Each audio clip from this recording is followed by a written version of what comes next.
무슨 과목이죠? 조직신학. 조직신학이 뭐냐? 한마디로 말하면 신학을 어떻게 하는 거예요? 우리가 믿는 것, 교리를 글자에 그대로 나와 있죠. 조직하는 겁니다. 체계화하는 겁니다. 좀 더 구체적으로 말하자면 복음적인 교리를 정립하는 것이다. 또는 성서에 입각해서 성서적인 그런 세계관을 정립하고 바로 세우고 그것을 또한 알리는 것, 제시하는 것, 잘 사람들이 이 머리에 잘 이해가 가도록 설명해주는 학문이 바로 조직신학이다 하는 것입니다. 그런데 이 조직신학이라는 것이 정말 그러한 신학이 되기 위해서는 이렇게 교리를 제대로 정립하고 제시하기 위해서 또 복음적인 교리와 성서적인 세계관을 바로 잡기 위해서는 어떻게 해야 되느냐? 조건이 세 가지가 있습니다. 여러분 나눠드린 다 그거 받으셨죠? 네. 거기에는 나오지 않지만 참된 그 복음적인 교리, 그 다음에 성서적인 세계관이 되기 위해서는 세 가지 조건을 충족시켜야 됩니다. 첫 번째는 성서적 기초라는 겁니다. 자, 무슨 기초라고요? 성서적 기초.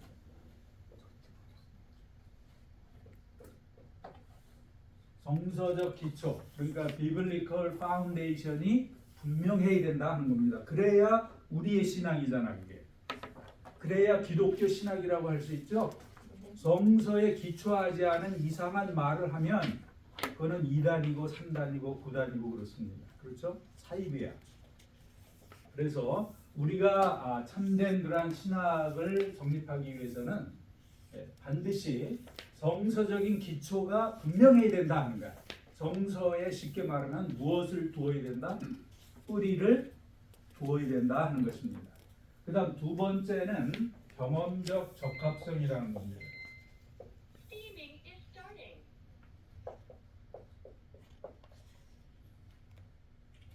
자꾸 뭐 이렇게 무슨 적 그러니까 좀 골치 아프지 않으세요? 경험적 적합성이라는 건 뭘까요? 우리의 실제의 삶, 현실과 좀 맞아야 된다 하는 것입니다. 우리의 경험을 통해서 어느 정도 적합하다 하는 것을 확인할 수 있어야 된다 하는 것입니다. 그렇지 않으면 허공을 치는 그러한 교리가 될 수밖에 없어요. 만약에 우리의 그 현실과 우리가 경험하는 것과 아무런 상관이 없다고 하면 그것은 참된 교리라고 할 수가 없다 하는 것입니다. 그래서 그것이 무엇이든 간에 우리가 현실에서 우리의 실제 삶 속에서 경험을 통해서 그 교리가 정말 그럴듯하구나, 맞구나, 적합하구나 이렇게 말할 수 있어야 된다는 것입니다. 경험적 적합성. 세 번째로는 무엇일까요? 여러분들 추측하실 수가 있나요? 여러분들의 그 아주 날카로운 머리, 그 다음에 풍부한 감성, 창의성 이런 것 가지고 충분히 여러분들이 말할 수 있을 것입니다. 세 번째 조건은 바로 논리적 일관성이라는 것입니다.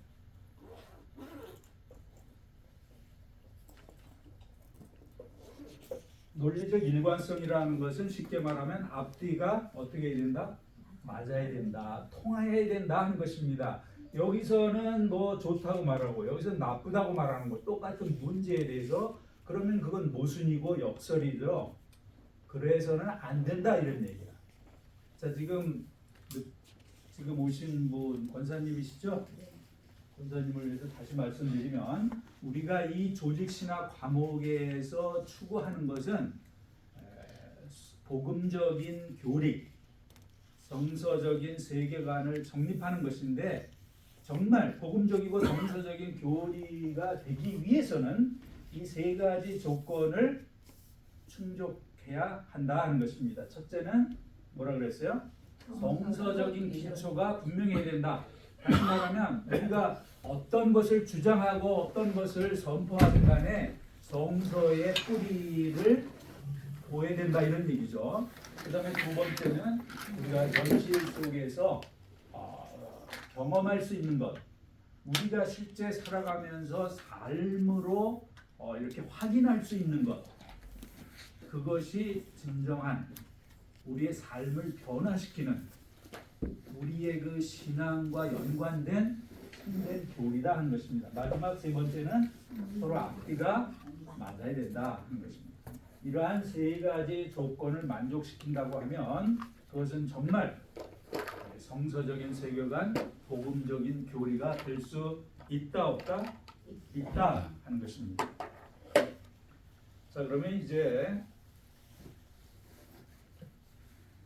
첫 시간이기 때문에 본론으로 들어가세요.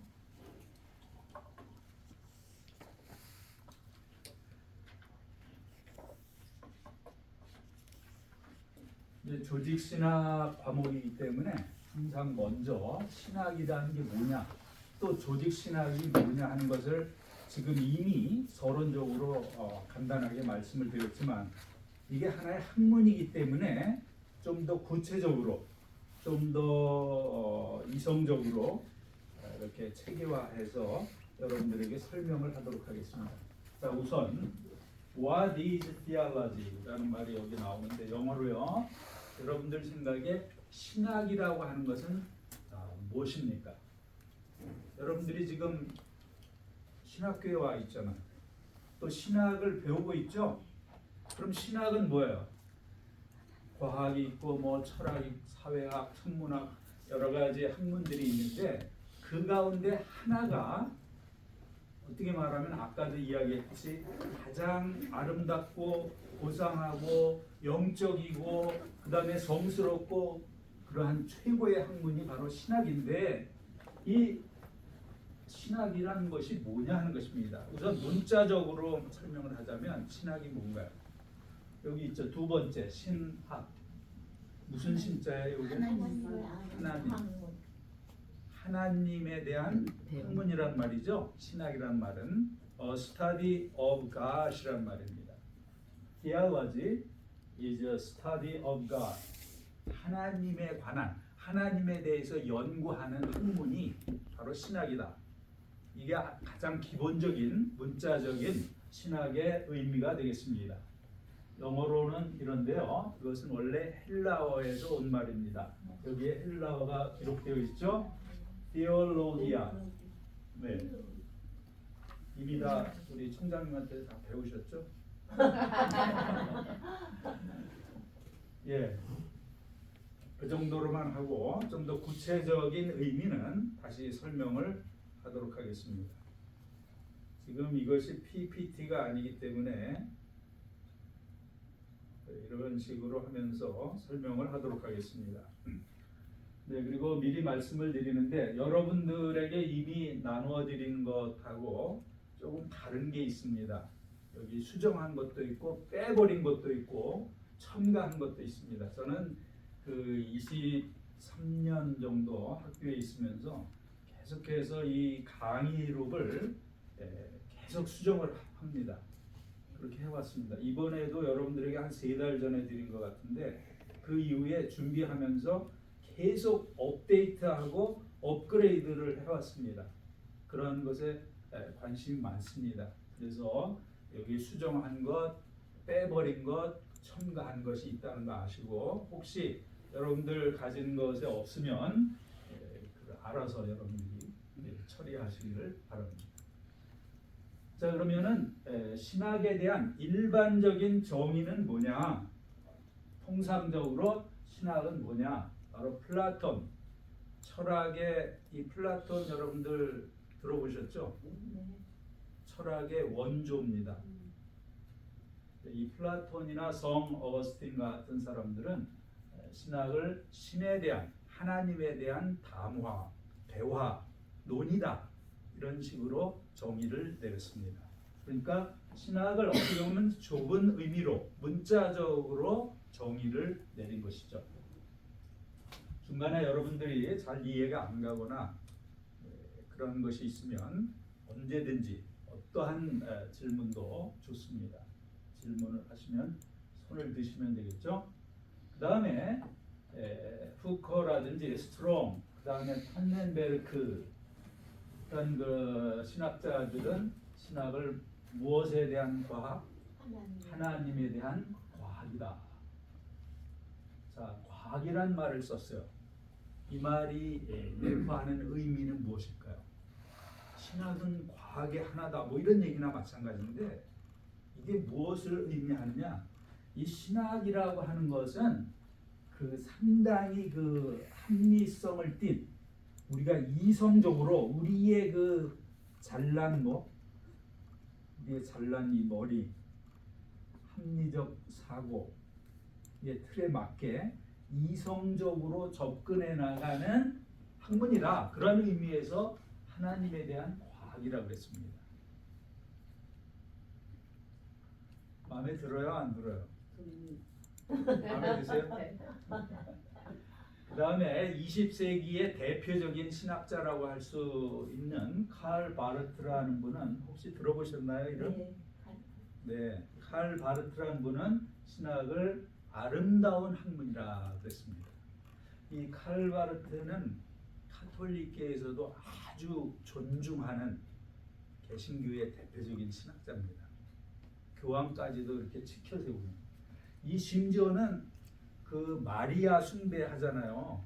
마리아 경배 사상이 상당히 강한데 가톨릭 교회에 그러한 것은 암적인 것이기 때문에 이 암을 잘라내야 된다.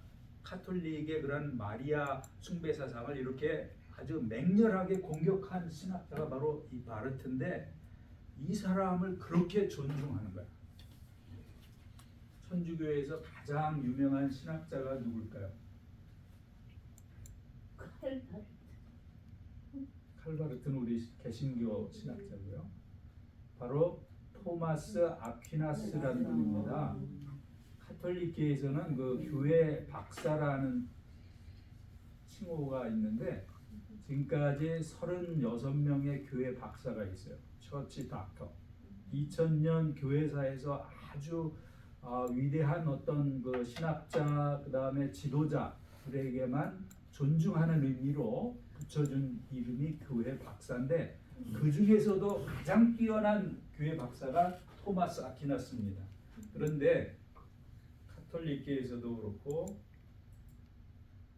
개신교에서도 토마스 아퀴나스 이래로 가장 창의적이고 아주 독보적인 그러한 신학자다 이렇게 칭송하는 분입니다. 네, 이분이 신학을 이렇게 정의했습니다. 아이네 쉐네 그다음 뭘까요? 비센샤프트 독일어죠. 하나의 아름다운 여기 점 두 개가 있는데 빼먹었어요. 아름다운 학문이다. 뭐 이런 얘기입니다. 네, 어떤 의미에서 아름다운 학문일까요? 하나님은 보세요. 모든 선한 것의 원조가 되시는 분이에요. 모든 성스럽고 위대하고 절대적이고 아름다운 것의 원천이 되시는 분이 누구예요? 하나님이에요. 하나님으로부터 모든 것이 왔잖아요. 창조주이시기 때문에. 더군다나 모든 진선, 미, 선한 가치, 아름다운 것 이런 것은 다 하나님께 속한 것입니다. 하나님으로부터 온 것입니다. 그렇기 때문에 이러한 모든 진선, 미의 원천이 되시는 하나님에 대해서 연구하는 것은 바로 아름다운 학문이다 이렇게 말할 수 있어요? 없어요? 있습니다. 그런 의미에서 우리가 공감할 수 있고요. 그 다음에 마지막은 누가 한 말인지 잘 모르겠는데 뭐를 품고? 신망에 믿음과 사랑과 소망을 품고 진리, 계시된 하나님의 진리에 대해서 어떻게 접근하는 건? 이성적으로 접근하는 거야. 이성적으로. 그 의미는 차차 설명하도록 하겠습니다. 다음에 이제 서론이기 때문에 신학의 정의를 여러 방면으로 이제 설명을 하고 있는데, 이 구체적 정의로 들어가면 좁은 의미에서, 통상적인 의미에서, 또 넓은 의미에서 신학이 뭐냐 하는 것을 우리가 살펴봐야 되겠습니다. 우선 좁은 의미는 이미 우리가 이야기를 했습니다. 문자 그대로 하나님에 대해서 연구하는, 탐구하는 학문이다 하는 것이고, 그 다음 두 번째 통상적인 의미에서는 다 같이 읽겠습니다. 기독교의 교리를 해설하는 학문.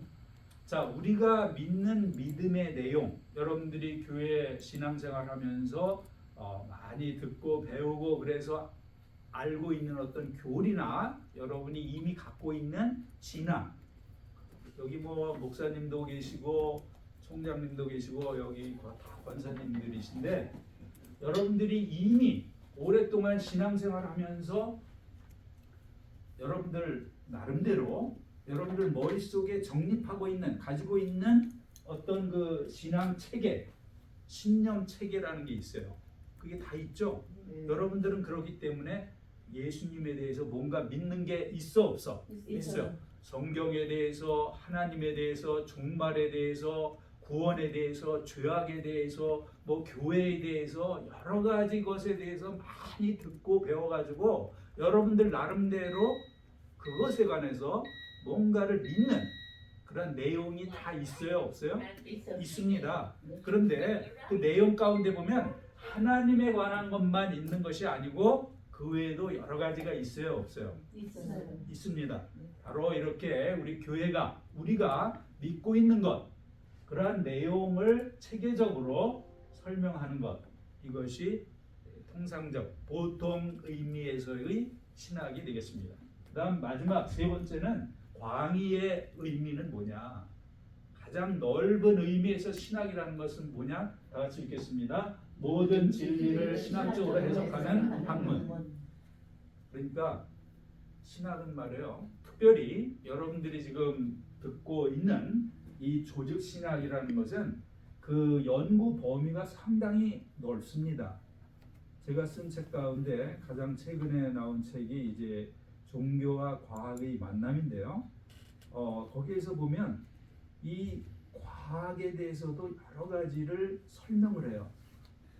그러한 것을 신학자들이 합니다. 자, 이것을 여러분들이 잘 이해하기 위해서는 모든 진리는 누구의 진리다? 하나님의 진리다. 이 말을 여러분들이 먼저 이해를 하셔야 됩니다. 자, 모든 진리는 왜 하나님의 진리일까요? 하나님이 창조자. 그렇죠. Exactly.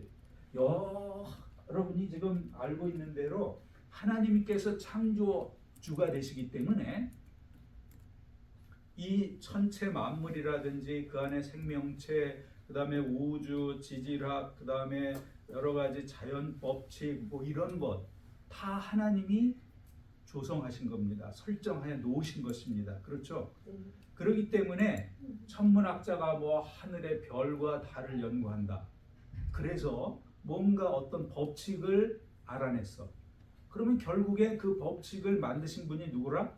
하나님이라. 그렇기 때문에 그러한 것에 대해서도 우리가 설명할 수가 있다, 이런 얘기입니다. 그러한 것에 대해서도 우리 신학자들이 설명을 한다는 거야. 우리가 뭐 과학을 한다는 게 아니고요. 우리가 심리학을 한다는 것이 아니고 결국에 인간도 하나님 만드신 소중한 존재이기 때문에 인간의 어떤 신체에 대해서, 사람의 심리에 대해서, 어떤 영적인 문제에 대해서 누군가 연구를 해서 뭔가 발견한 사실이 있다. 그러면 그것도 결국에는 하나님이 만드신 피조물을 연구해가지고 발견한 진리이기 때문에 결국엔 누구의 진리다?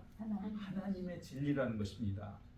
그래서 이 조직 신학에서는 이렇게 그 다루는 내용이 상당히 광범위합니다.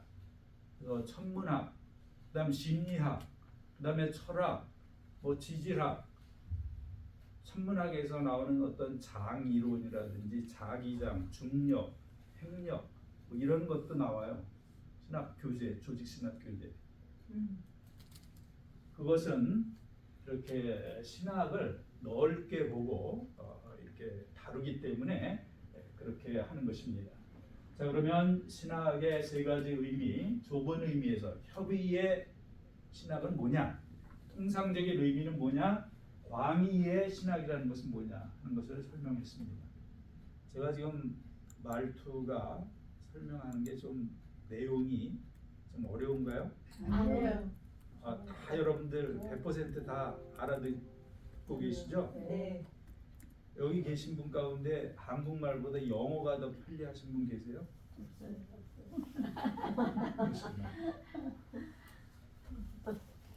감사합니다. 제가 영어를 써야 되는 부담을 많이 줄여주셨습니다. 자, 그러면 이제 또 다른 소주제로 넘어가겠는데요.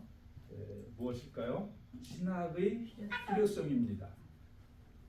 오늘날은 보면요, 우리 미국도 그렇고 여기 아틀란타도 그렇고 뭐 신학교가 많이 있어요, 없어요? 있어요. 신학책도 말이죠. 아까 칼 바르트 얘기했는데 칼 바르트가 쓴 이 조직 신학 책은요, 교회 교회학이라 그래가지고 13권짜리입니다. 그리고 페이지로 말하면 9,000페이지가 넘어요. 이 바르트란 분이 그렇게 조직 신학책을 9,000쪽이 넘는 책을 썼어요.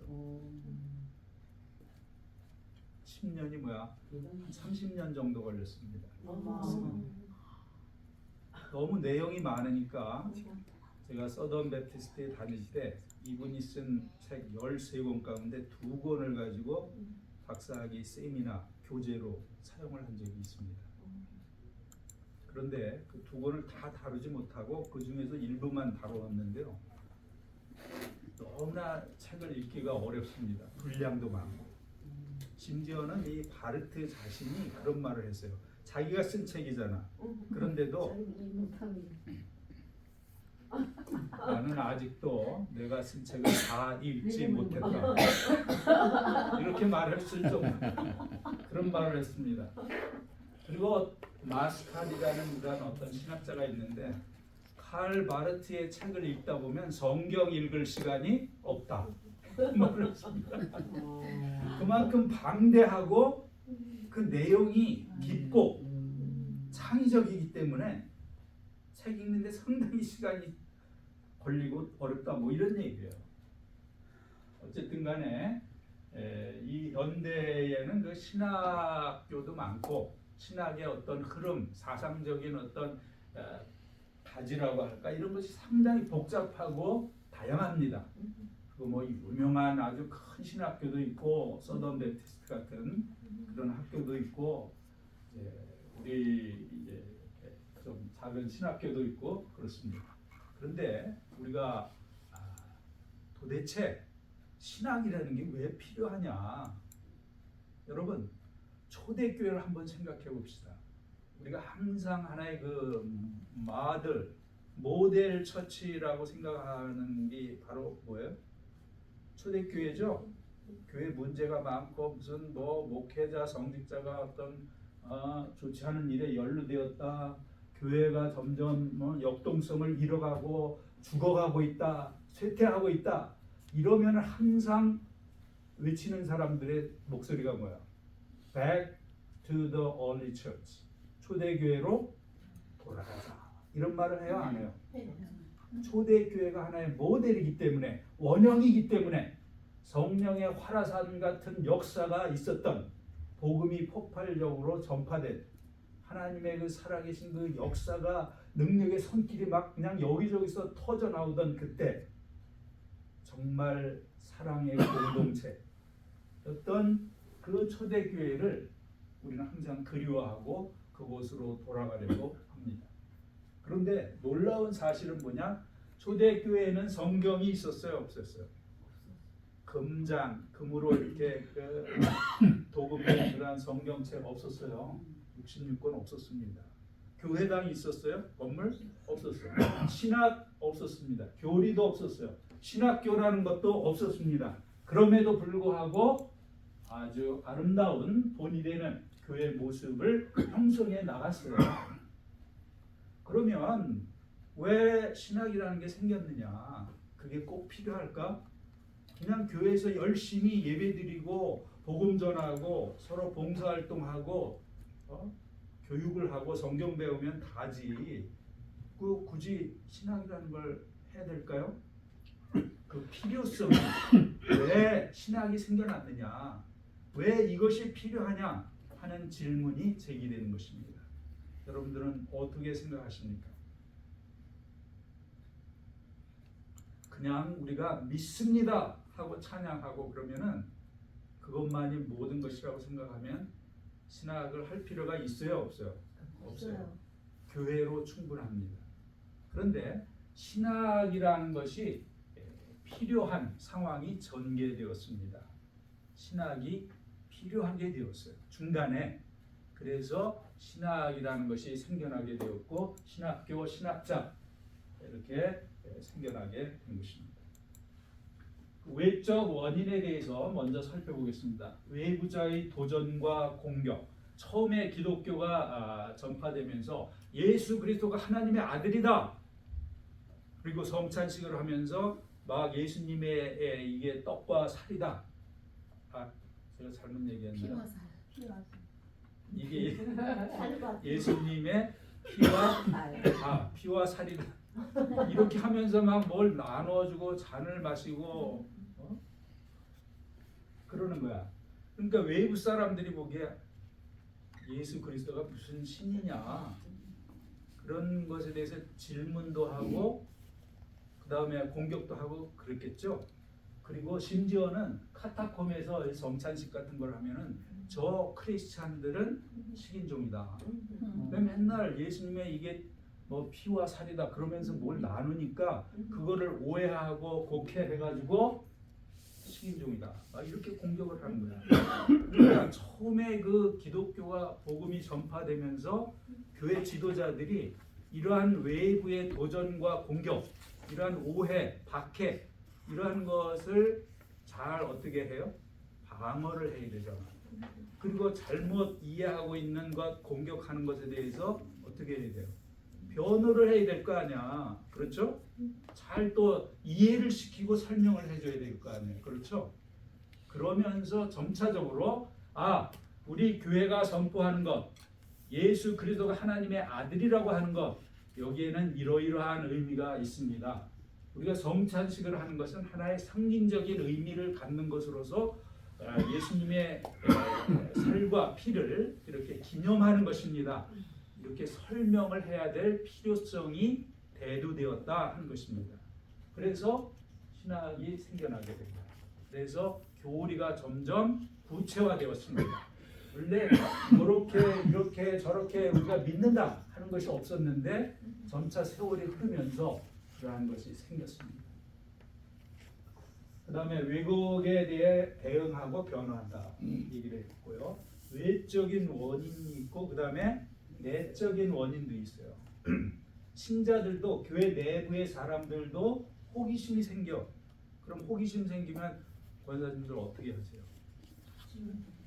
질문하셔야지. 역시 공부하는 자세가 궁금하면 500원이 아니고 질문을 해야지. 아니면 스마트폰으로 알아보든지 질문을 하는 거야. 신자들도 궁금증이 있기 때문에 예수님이 구세주다, 예수님이 우리를 위해 십자가에 돌아가시고 뭐 화목제물이 되셨다, 다시 오실 것이다, 뭐 여러 가지 아주 그 영적이고 신비하고 우리가 현실 속에서 우리의 그 오감을 통해서 말이죠. 우리가 지식을 습득하기 위해서 사용하는 중요한 수단이 바로 뭐야? 오감 아니야. 이 오감을 통해서는 확인할 길이 없는 아주 그 천상의 일이라고 할까? 신비한 영적인 일을 막 이야기를 하는 거야. 그러니까 금방금방 듣는 사람들이 이해를 해요? 못해요? 못하는 거야. 예수님의 12 제자도 3년 반 동안 예수님과 함께 동고동락하면서도 이해를 못한 게 많이 있어 없어? 그래가지고 조용히 예수님 찾아와가지고 예수님이 이런 말씀하셨는데 이게 무슨 말입니까? 질문했잖아요. 그러니까 그 이후에 제자들의 그러한 설명을 들은 그런 사람들이 질문이 생겼다 하는 거야. 그래서 이러한 질문에 대해서 답하기 위해서 조리 있게 합리적으로 사람들의 그 그 잘난 머리에 잘 맞도록 그렇게 설명할 필요가 생겼다 하는 것입니다. 또 한 가지는 성서적 세계관. 이것을 정립하기 위해서 성서의 기초에서, 성서는 교리서가 아닙니다. 성서가 조직신학책이에요? 아닙니다. 죽음 이후에 우리가 죽으면은 어떤 상태가 되고 그 다음에는 이렇게 되고 그 다음엔 저렇게 됩니다. 이렇게 차례대로 체계적으로 알기 쉽게 설명을 하고 있어 없어? 그렇게 설명하지 않습니다. 그래서 칼비니스트들 가운데는요, 칼빈보다 아니 바울 사도보다는 칼빈을 더 믿는 사람이 있어요. 여기 장로교회 나가시는 분 계신가요? 손 들어보세요. 칼빈 이름 들어봤죠? 네, 예정론 들어보셨고, 저도 그 장로교 통합 측 출신입니다. 언더우드 선교사 있죠? 그분 2세가 아드님이 세운 교회, 올해가 100꼭 내년이죠. 내년 2월 25일이 100년 되는 그 군포교회 출신인데요. 네, 이 장로교 가운데 아주 골수 칼비니스트들이 있습니다. 칼빈을 마치 그냥 아주 그냥 절대 진리를 말하는 그러한 신학자처럼 지도자처럼 신봉하는 사람들이 일부 있어요. 다 그런 게 아니고 장로교. 그러한 분들 가운데 보면은 바울 사도보다 칼빈을 더 믿어. 왜 그런지 아세요? 칼빈의 그 대표적인 저서가 기독교 강요라는 책인데, 여기에 보면 아주 너무나 놀라운 그런 답변들이 많이 나옵니다. 그런데 그 책은 보면 질문과 답변 형식으로 되어 있어요. 구체적으로 예를 들어서 종말, 그러면 종말 예수님이 재림하신 다음에 어떤 일이 벌어질 것이냐 자세히 설명을 하고요. 그 다음은 또 어떤 일이 있을 것인가, 죽음에 대해서도 여러 가지 그 문제에 대해서 말이죠, 체계적으로 아주 순서적으로 잘 설명을 하고 있어. 그러니까 바울 서신을 보면은 뭔가 애매했던 것도 그 책을 보면 분명해지는 거야. 딱 이게 이제 체계가 잡히는 거라. 그러니까 칼빈을 더 믿는다, 뭐 이런 말이 나올 정도로 하는 것입니다. 어쨌든 간에 이 신학이 대두된 원인, 내적 원인은 이러한 것이다 하는 것입니다. 그 다음 세 번째, 성서의 애매하고 모순된 것 같은 부분을 해명한다. 성경이 여러분들 몇 권이죠? 66권. 다 읽어보셨죠? 네. 권사님 뭐 정도 되셨으니까 뭐 최소한 한 3권? 한 해마다 여기서 몇 번씩 하는데 그러세요. 얘기가 다 읽어보셨을 거 아니야. 그런데 성경에 보면은 서로 잘 안 맞는 것 같은 그런 느낌이 드는 그런 부분이 있어요, 없어요? 네, 있죠. 날카로운 안목을 가지고 이렇게 읽다 보면은 그런 게 나옵니다. 그래서 질문을 하게 되고, 또 그러한 것을 좀 더 분명하게 설명할 필요가 생긴 것입니다. 구체적으로 예를 들어 볼까요? 구약 성서에 보면 하나님 여호와께서 너무 좀 사람들을 다, 가나안 사람들 다 정복하기 전에 다 죽여라, 이런 말 나오고 그러니까 원래 예수님이 설파하시고 보여주신 하나님은 사랑의 하나님이신데 좀 너무하신 거 아닌가, 뭐 이런 생각이 들 때가 있어 없어? 있어요. 그런 생각이 든다고 그게 뭐 불신앙이다 뭐 그럴 필요는 없습니다. 성자들 가운데 아주 그냥 하나님이 어디 계시냐 이렇게 따지고 뭐 신앙을 완전히 저버리다가 다시 돌아온 사람도 많이 있어요. 어거스틴이 대표적인 것이고, 카톨릭계의 그 테레사 수녀도 하나님이 계시다면 죄송합니다 그러면서 막 따지는 말을 하고 10년 동안 예수님을 믿지 않았어요. 테레사 수녀도. 저 콜카타 인도에 가서 자기의 삶 전체를 빈민과 가난한 자, 소외된 자, 돌봐줄 사람이 없는 사람들을 위해서 살면서도 그 와중에서도 무려 10년 동안 하나님을 믿지 않았습니다. 이게 영적인 순례 과정의 하나의 터널, 어둠의 터널과 같은 거예요. 이런 것을 다 지나갔어요. 그 이후에 밝은 빛을 보고 성자가 된 겁니다. 어쨌든 성서에 보면은 애매한 모순된 것 같은 부분들이 여러 개가 나옵니다. 또 한 가지 중요한 것은 신약 성서에 보면 예수님이 십자가 위에 달리셨을 때 그 위에 무엇이 있었다? 명패가 가시멸관 그 위에 바로 뒤에 옆에 뭐라고 써 있었어요? 그 명패 유대인의 왕. 유대인의 왕 맞습니다. 그런데요 여러분들이 캐치하셨는지 모르겠는데 내 복음서에 보면 유대인의 왕이라는 말은 다 들어가 있지만 그 앞뒤에 있는 말이 전부 다 달라요. 자세히 보면 전부 다 다릅니다. 그리고 또 한 가지 예수님께서 그 제자들을 두 명씩 파송하시면서 1장 뭘 하셨어요? 1장 연설을 하셨어요. 훈계를 하셨습니다. 제자라면 나의 제자라면 이렇게 해야 된다. 이렇게 파송하기 전에 설교를 하셨습니다. 제자들에게. 그러면 그 설교 내용이 어디에 나올까요? 마태, 마가, 누가복음에 나옵니다. 그러면 여러분들이 기억하고 계실 텐데 그 말씀하신 내용 가운데 지팡이에 관한 언급을 하셨어요? 안 하셨어? 지팡이.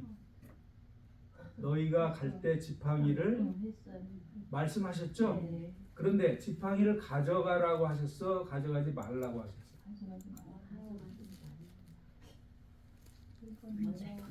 가져가지 말라고 했다고 하신 분 손 들어보세요. 가져가도 좋다. 딴 거는 몰라도 그거는 가져가도 좋다. 지금 손 드신 분이나 안 드신 분이나 다 맞았습니다. 마가복음에 보면 지팡이는 가져가도 좋다고 했어요. 그런데 마태와 누가복음에는 지팡이도 가져가지 말라. 이게 맞아? 안 맞아? 완전히 정반대 아니야. 다른 모든 것은 가져가지 말고 지팡이는 가져가라. 그렇게 마가복음에 나오고요. 그 다음에 마태하고 누가복음에는 그것도 가져가지 말라. 이렇게 말씀하실 거예요. 그러니까 이거 보면 너무나 틀린 거라 모순이라. 그래서 이러한 것을 제대로 성경 전체를 잘 이렇게 조화시켜 가지고 설명할 필요가 생겨 안 생겨? 생기는 거야. 그런 걸 꼼꼼히 바라보고 있다가 따지고 막 이게 왜 이러냐, 이게 성경이 하나님의 뭐 성령의 감동으로 기록되었다고 하는데 절대 무어하다고 하는 하나님의 말씀인데 이게 뭡니까? 그런 사람들을 위해서 해명을 할 필요가 생긴 거예요. 그 다음에 올바른 복음적 교리의 정립이 필요하다. 그래서 이제 신학이 필요해졌다. 뭐 이런 얘기가 되겠습니다. 자, 그러면 신학의 성격. 자, 신학의 성격. 여러분, so far, so good입니까? 네. 그러면 넘어가겠습니다. 여러분들이 이해를 잘 못하시고 그러면은 제가 계속 설명을 해야 되거든요. 그런데 여러분들은 지금 아주 그냥 그 명철한 마음과 날카로운 지성, 풍부한 감성, 깊은 영성을 가지고 지금 이 수업에 임하고 있기 때문에 아주 진도가 잘 나가고 있습니다. 우리에게 희망이 보입니다. 첫 번째, 다 같이 읽겠습니다. 계시된 진리를 이해하는 이성적 지도. Theology is not truth itself.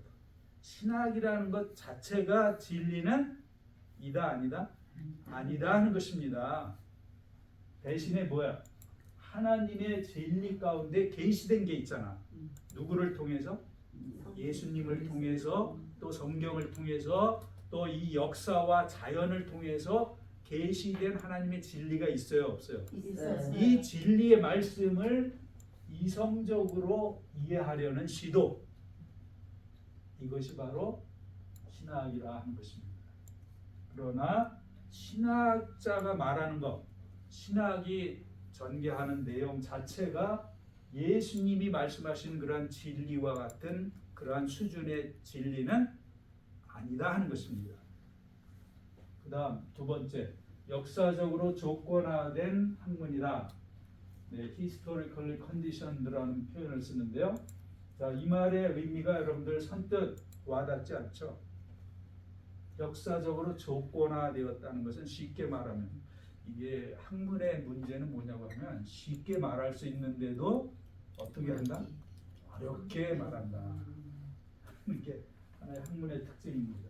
신학에서도 이렇게 그 어떤 문자를 전문 용어를 써가지고 설명을 하는데요. 역사적으로 조건화되었다는 것은 이 주변 환경, 역사, 사람들의 어떤 그 삶에 무엇을 받았다? 영향을 받았다 하는 것입니다. 근데 신학이라는 것도 이렇게 2000년 역사를 살펴보면 그 시대에 따라서 강조하는 것, 주로 다루는 내용이 조금씩 어떻게 했을까요? 변해왔습니다. 초기에는 말이죠. 초대교회 여기에서는 하나님에 대해서, 그리고 예수님이 완전한 하나님이요 완전한 인간이다. 예수님의 양성론이라고 하는데요. 이 예수님에 대해서 집중했습니다. 그리고 예수님이 우리의 대속 제물이 되신다고 하기 때문에 예수님의 어떤 그 역사, 예수님의 활동과 구원 이런 것에 집중을 했습니다. 그런데 중세에는 그런 것보다는 또 어떤 그 희생 이론이라든지 뭐 이러한 것에 관심을 많이 갖게 되었고, 그다음에 현대 와서는 이렇게 그 사상과 문화 이러한 것들이 다변화되면서 다 복잡해지고 다양화하면서 이 신학도 그 흐름이 엄청나게 다양해졌어. 그리고 중세 교회 때까지는 주로 하나님에 대해서, 예수님에 대해서 집중을 하고 신학이라는 것이 그 흐름이 방향이 하늘을 향했어요. 천상을 향하는 학문이다 그랬어요. 그래서 천상을 향하는 그러한 흐름을 현대 신학 다 그런 건 물론 아니지만 현대의 그 진보적인 자유주의 성향이 강한 신학에서는 신학자들은 그 흐름을, 하늘을 향하던 흐름을 어떻게 땅으로, 지상을 향하는 것으로 바꿔버렸습니다. 그래서 초대교회, 중세교회까지는 그저 하나님의 높고 위대하심을 찬양하는, 하나님이 얼마나 위대하시냐, 하나님이 얼마나 완전하시냐, 하나님의 능력과 영광을 찬양하는 것을 하나의 신학의 주된 관심사요 목적으로 삼았습니다. 또 예수님의 그 신성을 부각시키는 그러한 것에 초점을 맞췄죠. 그러니까 하늘을 향하는 솔라 데오 글로리아, 오직 하나님께만 영광을, 이러한 것에 관심을 가졌다 하는 것입니다. 그래서 중세교회까지는, 특별히 중세교회는 이 서민들, 어렵게 사는 사람들의 가난과 소외, 고통 이런 것에 대해서 별로 관심이 없었어요. 그러한 것을 교회가 해결해 주려고 하지를 않았습니다. 그런데 현대 그 일부, 특별히 그 해방 신학이라는 것이 있는데 들어보셨나 모르겠네요. 해방 신학자들은 앞서 가지고 무엇을 주장하냐 보면 정치, 경제, 사회적인 압박으로부터 해방되는 것, 이것이 구원의 가장 중요한 내용이다. 이것이 진짜 구원이다 이렇게 떠들었습니다. 중세교회 때까지, 지금 여러분들이 아시는 대로 구원이라는 것은 뭐야? 우리 영혼이 잘 되고 영혼이 우리가 구원받아가서 천국 가는 것이다. 이걸 구원이라고 생각하죠? 네. 이 세상에서 뭐 우리가 어떻게 사는 거 이것이 구원이 아니다. 뭐 이렇게 생각할 수도 있어요. 그런데 해방 신학자들은 우리가 영혼이 잘 되고 이런 거 그건 나중 문제다. 지금 당장 대부분의 사람들이 만약 억압받고 못 먹고 그 다음에 핍박을 받고 있는 이런 상황에서 탈출하는 것, 이것이 진짜 예수님이 말씀하신 구원이다. 예수님도 그 아주 서민들, 민중들, 억압받는 가난한 사람들을 대변하는 그런 혁명 지도자였지 않느냐. 막 이렇게 떠드는 거야. 그리고 여성 신학은 여자들의 문제, 또 뭐 아프리카 신학도 있고, 우리 한국에는 한국 고유의 신학이 있어요. 뭘까요? 민중 신학이라는 것이 있습니다. 근데 이러한 것은 다 어떤 그 시대 상황의 변화에 따라서 어떤 특정한 문제를 해소하는데, 그러한 문제를 해결하는데 교회가, 신학자들이 어떻게 해야 된다? 앞장서야 되고, 또 그러한 것을 풀어주는데 교회가 도움을 줘야 된다. 그것이 교회가 해야 될 중요한 일이다. 신학의 흐름을 천상을 향하는 데서 지상을 향하는 것으로 바꿔버린 거야. 자, 이러한 변화는 바로 시대 상황의 신학이라는 것이, 신학자들이 영향을 받는다 안 받는다? 받는다 하는 것을 보여주는 것입니다. 그 말이 바로 역사적으로 조건화된 시대 상황에 영향을 받은 이런 말입니다. 자, 아시겠죠? 그 다음에 세 번째는 무슨 학문이요? 신앙 고백적 학문. 그러니까 신학을 제대로 하기 위해서는 하나님의 사랑과 구원, 예수님의 신성을 일단 전제를 해야 돼. 그걸 출발점으로 삼고 그것을 믿고 그것을 바탕으로 해서 신학을 해야 된다, 이런 얘기야. 여러분도 지금 그렇게 하고 계시잖아요. 그렇죠? 네. 신망에 이걸 기본적으로 해놓고 그것을 기초를 깔고 그 다음에 거기에 구조물을 올리는 거야. 빌딩을 하는 거야. 건물을 세우는 거야. 이 기초가 바로 신앙 고백이다 하는 것입니다. 신앙을 갖고 하는 것이 참된 신학이다, 뭐 이런 얘기입니다. 제가 아주 극단적인 예를 하나 들겠습니다. 여기서 91년부터 94년까지 에모리 신학교에서 이제 공부를 하는데 깜짝 놀랐습니다. 한번 강의 시간인데 신약학 교수였습니다. 이분이 강의하다가 도중에 무슨 말을 하냐 그러면 I'm an atheist 이렇게 말했습니다. 나는 무신론자입니다.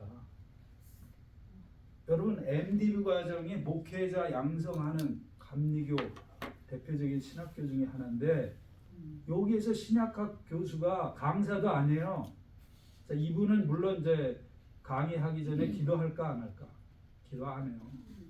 나이 드신 감독이라든지 이런 분들은 강의하기 전에 기도하는데 그런 사람들은 절대로 기도 안 합니다. 이분이 원래 그 독일 계통의 그 독일 그 이름인데요. 저는 무신론자입니다. 그러면서 막 강의를 계속하는 거야. 이 사람은 뭐야? 기본적인 어떤 전통적인 기독교 신앙이 있는 사람이 아니야. 없는 거야. 없는 상태에서 신학학 교수니까 신약 성서를, 성경책을 하나의 무엇으로 보고 연구하고 가르치는 거야? 학문으로, 하나의 그냥 유명한 책으로, 하나의 그 연구할 가치가 있는 도서로 생각하고 연구를 해가지고 학생들 앞에 선거예요. 어떻게 해서 그런 그 사람이 교수가 되었는지 신학부 저는 이해가 안 가요. 그러나 참된 복음적 성서적인 신학은 신앙 고백적인 학문이 되어야 된다. 그 다음에 삼성으로 해야만 하는 무슨 학문? 최고의 학문이다. 삼성이 뭐야? 돈 가지고 하자는 거예요, 뭐야? 아니죠. 지성, 감성, 영성. 여러분, 지성이 있죠. 날카로운 지성이 필요합니다. 신학을 하기 위해서는. 왜? 하나님의 그 계시된 놀라운 진리, 그 깊은 진리를 제대로 깨닫고 설명하기 위해서는 지성이 필요한 거야. 하나님께서 우리에게 그 신앙과 이성을 선물로 주셨잖아. 하나님께서 우리에게 믿음만 선물로 주신 거야? 아니죠. 뭔가 사리를 분별하고 깨닫는 세상의 이치를 발견하기 위해서 하나님께서 우리에게 이성도 선물로 주셨습니다. 그 이성, 지성, 이게 신학을 하는데 필요합니다. 이성적인 접근이기 때문에. 그 다음에 감성은 뭐야? 감정을 가지고 감성, 그러니까 하나님을 사랑하는 어떤 마음, 복음을 전파하려는 어떤 열정, 하나님의 그 놀라우신 구원하시는 사랑과 은혜에 대해서 감격하고 감동하는 이것을 어떻게 좀 뭐 해봐야 되겠다 하는 그러한 어떤 의지, 그러한 절절한 마음, 이런 게 감성이죠. 여러분들 다 그런 거 있죠? 네, 이 감성, 이 사랑과 열정, 이런 것이 없으면 그것은 에너지가 없는 그런 자동차와 똑같습니다. 갈 수가 없습니다. 사실 여기 감성 얘기가 나와서 그런데 유명한 어떤 신학자는 이 신학이라고 하는 것은 하나님에 대한 사랑의 표현이다 그랬습니다.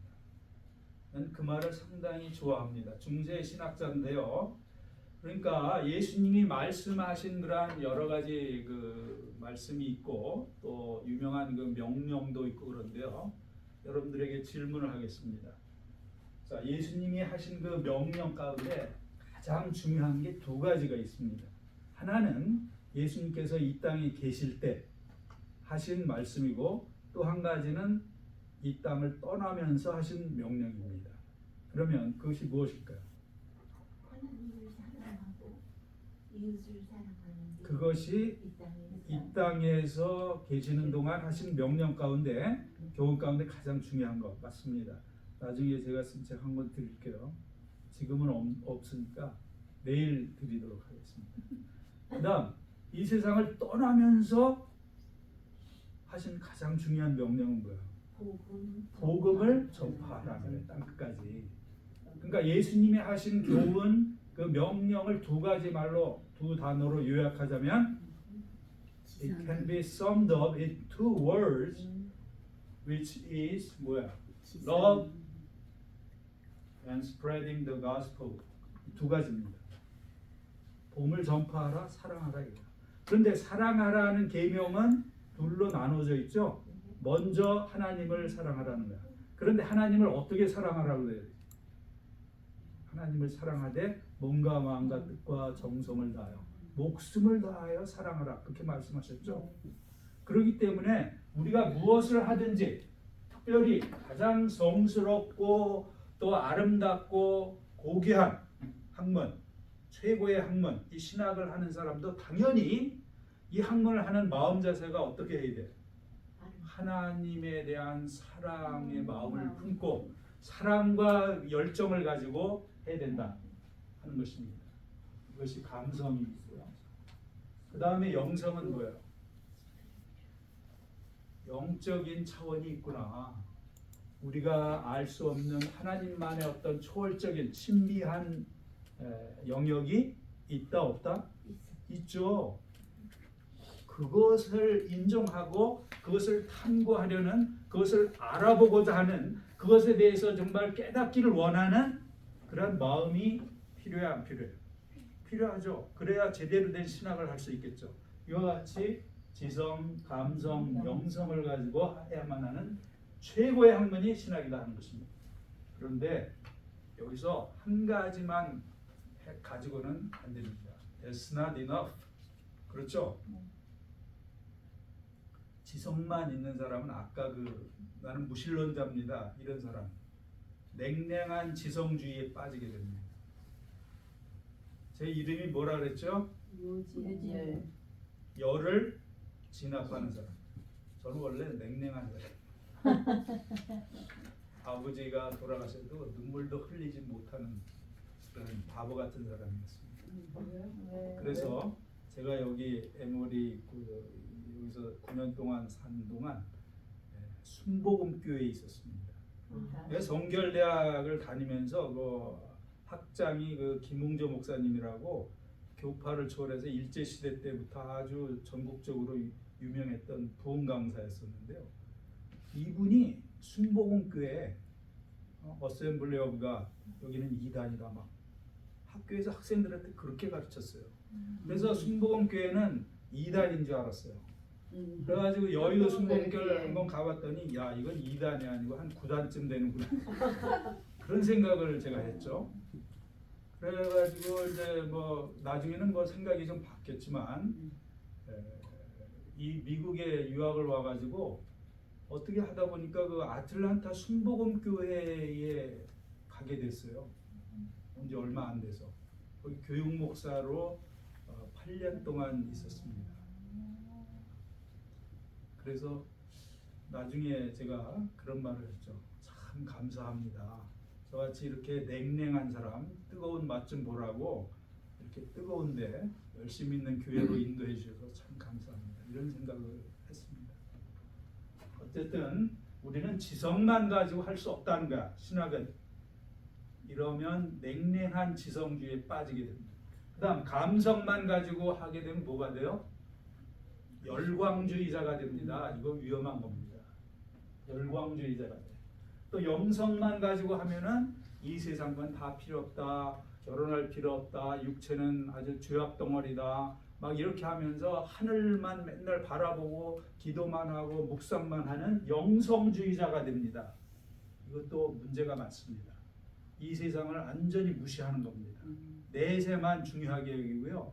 이 물질 세계 육체를 아주 소홀히 하는 영적인 것만 아주 소중한 것으로 이야기하는 그것도 잘못된 겁니다.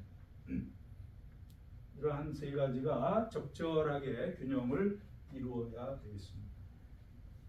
오늘 첫 시간이기 때문에 조금 더 해도 되죠? 네. 네, 중간에 나갔다 오셔도 됩니다. 자, 여기 영어로 쓰여 있는 거 큼지막하니까 다 같이 한번 읽어보겠습니다. Theology is understanding, explaining, and defending why we believe. 이게 무슨 말이야? 신학이라고 하는 것은 그 다음에 이제 이게 하나의 그 목적절이라고 하나요? 말로 목적절. Why we believe 무슨 말이야? 우리가 왜 믿느냐? 이것을 왜 믿느냐? 우리가 믿는 것을 쉽게 말하면 어떻게 하고 이해하고 제시하고 변호하는 것이다. 이렇게 설명을 하고 있습니다. 네, 우리가 지금 말한 것을 뭐 요약한 것이다 이렇게 볼 수도 있겠죠. 네, 아까 그 신학의 성격을 말하면서 두 번째에 신학은 조건화된 것이다. 시대 상황에 영향을 받는다 그랬어요? 안 받는다 그랬어요? 받는다 그랬어요. 교회도 그렇고 다 마찬가지예요. 교회 음악도 보면 시대에 영향을 받아가지고 요즘에는 막 그 뭐 아주 좀 시끄럽죠? 교회 음악도. 네, 이것은 여러분들 시간 관계상 넘어가도록 하겠습니다. 현대에 와서는 신학의 주제가 이렇게 바꿔지고 있다, 뭐 이런 걸 이야기하고 있어요. 지금은 뭐 생태 신학이라는 것도 있고요, 과학 신학, 뭐 제3세계 신학, 개방 신학 별게 다 있어요.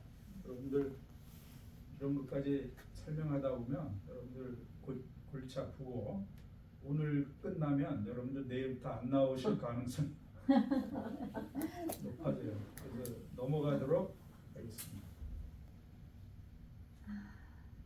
네, 여기도 이제 신학의 정의에 관한 그 유명한 사람들의 두 가지 이야기를 이제 게시를 해놨는데요. 우선 그 안셀무스라고 들어보면 유명한 그 영국 교회의 대표를 누가 맡죠? 캔터베리 대주교라고 들어보셨나요? 캔터베리 대주교가 바로 영국 교회 성공회의 수장입니다. 네, 그 대주교를 지냈던 안셀름 또는 안셀무스가 한 말, Theology is faith seeking understanding. 믿음을 이해하는 것이 바로 신학이다. 우리가 가진 믿음 교리를 설명하고 이해하는 것이 여기에 모리스라는 분은 이제 그 과학이라는 말을 쓰죠. 여기 보면은 divine revelation 무슨 말이에요? 신적인 계시, 하나님의 계시, 하나님의 진리를 해석하고 설명하고 옹호하고 풀어헤치는 그러한 과학이다 이렇게 신학을 규정하고 있습니다. 이미 우리가 설명을 한 것이고요.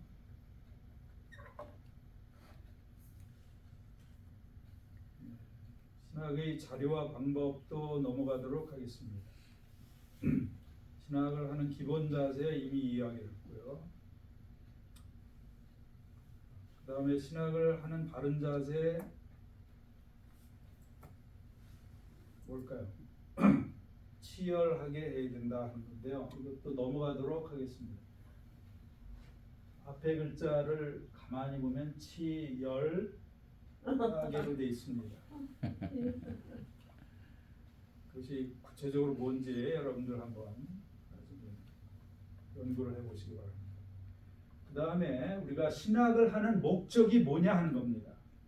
여러분 지금 여기 소중한 시간에 여기 앉아 계신데 무엇 때문에 무엇을 위해서 어떤 목적을 가지고 여기 앉아 계십니까? 왜 신학을 하느냐 하는 것입니다. Why do we do theology? 신학을 왜 하느냐? 우리가 우선 이미 얘기했듯이 복음적 성서적 세계관을 확실히 정립하기 위해서 이 세계관이라고 하는 것은 가치관이라는 표현도 쓰는데 아주 중요한 것입니다.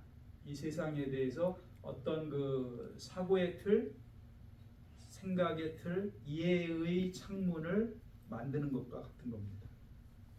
중요한 것입니다. 삶의 의미와 목적을 규명하기 위해서, 그 다음에 교회와 선교를 위해서, 목회 준비를 위해서, 목회자가 되는 하나의 그 기본적인 학문이죠. 네, 여기 보면은 그 영어가 아니고요, 프락시스라는 말이 나오는데 이 프락시스라는 말하고 비슷한 말이 있습니다. 영어에 뭘까요? practice. 네, practice라는 말은 실천이란 말이죠. 그런데 praxis라는 말은 그것보다 훨씬 더 의미가 넓습니다. 이 praxis라는 말은 이론과 실제, 예배와 삶, 우리의 신앙과 실천, 이것을 모두 아우르는 그러한 개념이 되겠습니다. 그래서 나는 학생들에게 항상 그걸 강조합니다. 우리 개신교회에 특별히 필요한 개념이다. 네, 우리 개신교는 비교적 카톨릭 교회에 비해서 우리의 그 선행이라든지 행동, 도덕성 이런 것에 대해서 좀 소홀히 하는 경향이 있어요, 없어요? 있습니다. 왜 그럴까요? 종교 개혁을 통해서 나온 것이 우리 신교잖아.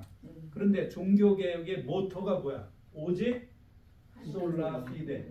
오직 신앙으로 신앙만 있으면 우리가 구원받는다. 이걸 너무 강조하다 보니까 행동에 대해서 선하게 사는 것, 도덕적으로 사는 것에 대해서는 좀 소홀히 하는 경향이 있어요. 그래서 천주교 신자들 보면 좀 착하고 말도 좀 적고 조용한 것 같은데 우리 개신교 신자들 보면 제일 말이 많고 싸움을 잘한다.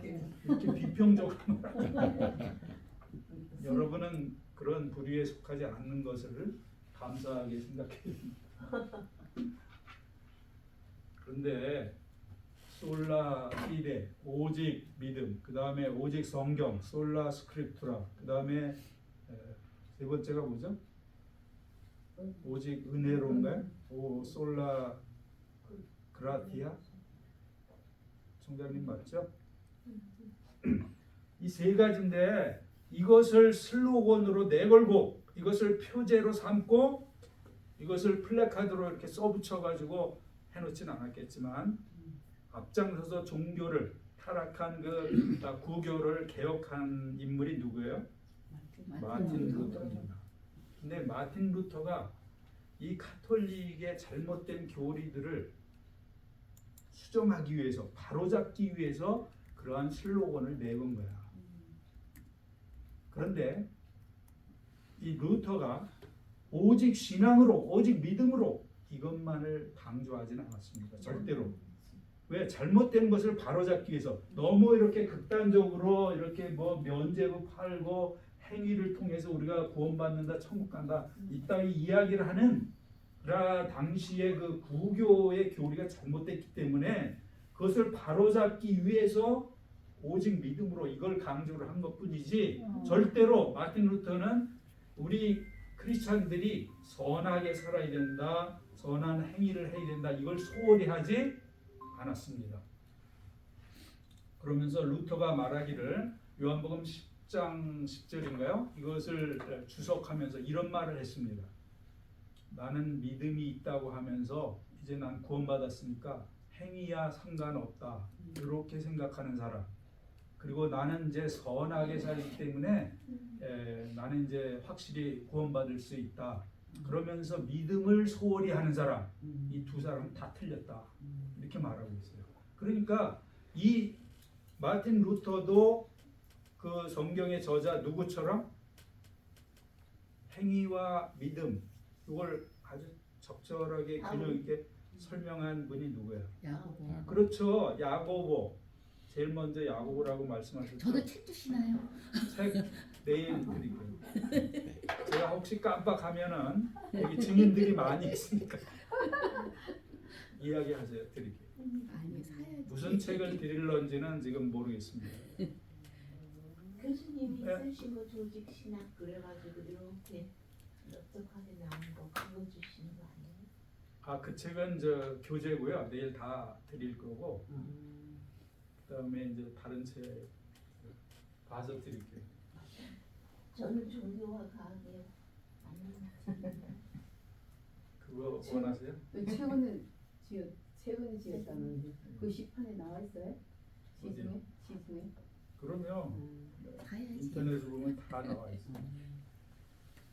네, 어쨌든 간에 이렇게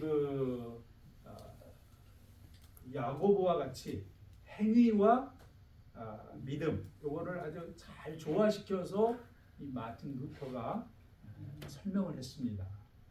이것이 참된 것이에요.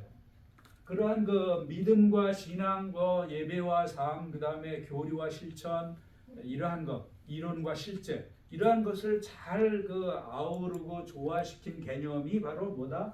프락시스라는 거예요. 보면은 여기 보세요. 교리, 믿음, 티오리, 설아냐, 이론, 예배 이런 거야. 그 다음에 액션, 행동, 실천하는 거죠. 그리고 리플렉션은 뭐야? 성찰하는 거야. 내가 지금 믿음, 내 이론에 따라서 믿음에 따라서 행동을 했는데 그것이 제대로 된 것이냐 하는 것을 숙고하고 성찰하는 거야. 반성하는 거야. 따져보는 거야. 그리고 다시 믿음으로 교리로 돌아가고 또 실천하고 이것을 다 아우르는 순환론적인 이렇게 돌고 도는 이것을 프락시스라고 합니다.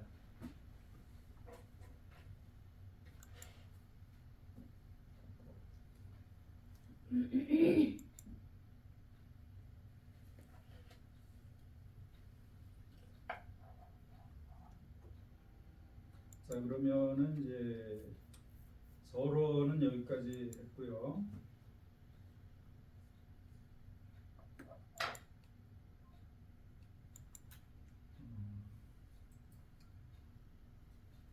(2부로) 넘어가서 신론을 하겠습니다. 앞으로 이제 우리가 다룰 내용은 신론, 기독론, 그 다음에 성령론 이렇게 삼위일체 하나님에 대해서 차례대로 우리가 다루고 그 다음으로 넘어가서 이제 성경에 대해서 또 인간에 대해서 죄악에 대해서 구원에 대해서 교회에 대해서 종말에 대해서 이렇게 차례대로 살펴보도록 하겠습니다.